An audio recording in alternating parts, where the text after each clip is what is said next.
It's a tiny community, about as remote as you can get in Victoria. LakeTyers is freehold land, owned collectively by scores of Indigenous Victorians. For the past 6 years, it's had no form of self-governing council.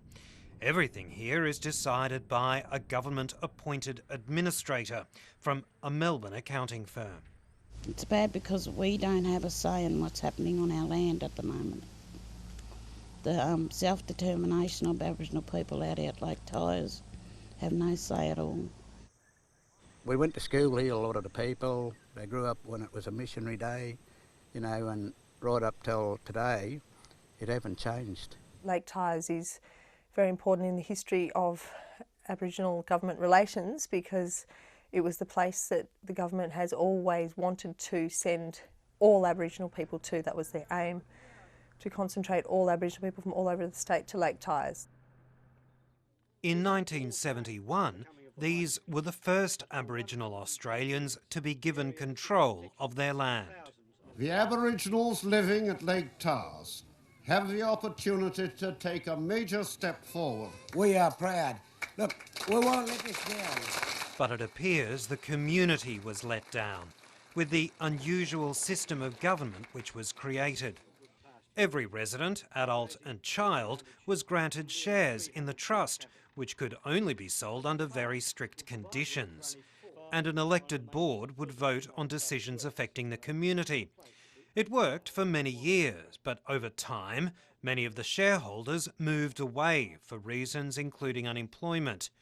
They were largely replaced by other Indigenous people who moved in. Then, 6 years ago, the Shareholder Management Committee collapsed. They went to the government of the day and they asked for support. The government of the day put in an administrator and put in a long-term plan to bring the community back, to allow it to have the social issues rectified and to bring them back into an economic way so that they can be self-determining themselves. The new Aboriginal Affairs Minister, Janet Powell, inherited that long-term plan. Why do they need to be economically better off to be able to vote for a council? Why can they not be poor and vote for a council? Well, I think you're changing the two things. They can vote now. The reason that there was a government in place or a committee of management in place that was disbanded because it was dysfunctional. The people just didn't turn up. The Australians for Native Title and Reconciliation group views it all differently. As far as I'm aware, the government has been saying that they put the trust in the hands of an administrator because the community asked for that. And so now it's pretty clear that the community has been asking for it to be handed back, and we just want the government to do that. Would it be possible for the shareholders to have a vote by computer? And It doesn't matter where they are in the state. Well, I made that suggestion the other day at the community meeting. Janie Proctor is a shareholder who lives at LakeTyers, though due to overcrowding at the settlement, she's forced to live in this converted garage with her husband and 2 children. I'm telling you, 90% of them shareholders will probably want to come back here. She was one of several women who started a picket last month when, for a 2-week period, the community briefly wrested some form of self-government by refusing to let the government administrator and manager pass because of what they call a lack of consultation. It worked for a while until the manager and administrator simply drove in, accompanied by police. A LakeTyers elder and shareholder, Michael Edwards, shows me around what the community regards as a cultural site, where the government has decided to run a new sewage pipeline. It's just one example of a decision made on his land that he had no say in. We need to get on with life here.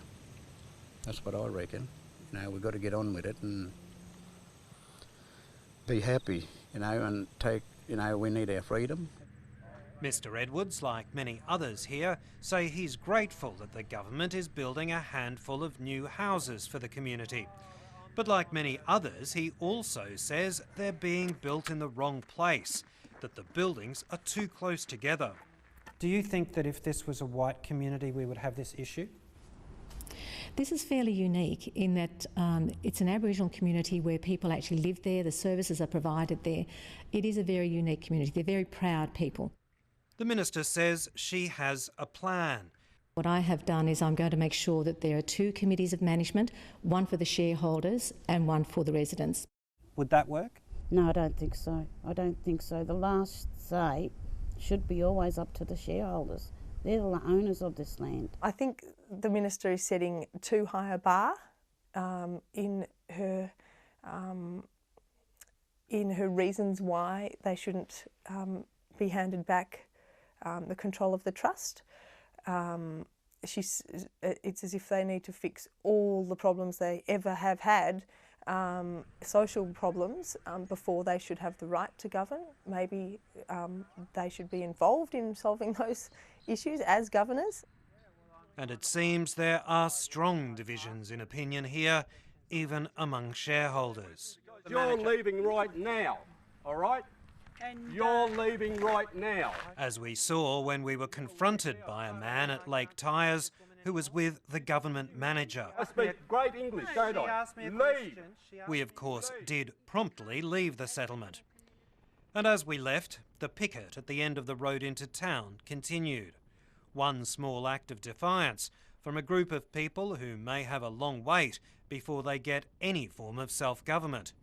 They now say they're planning to take the matter to court. Who's to say that we haven't finished? I mean, as far as I'm concerned, it still is going. The protest is still there.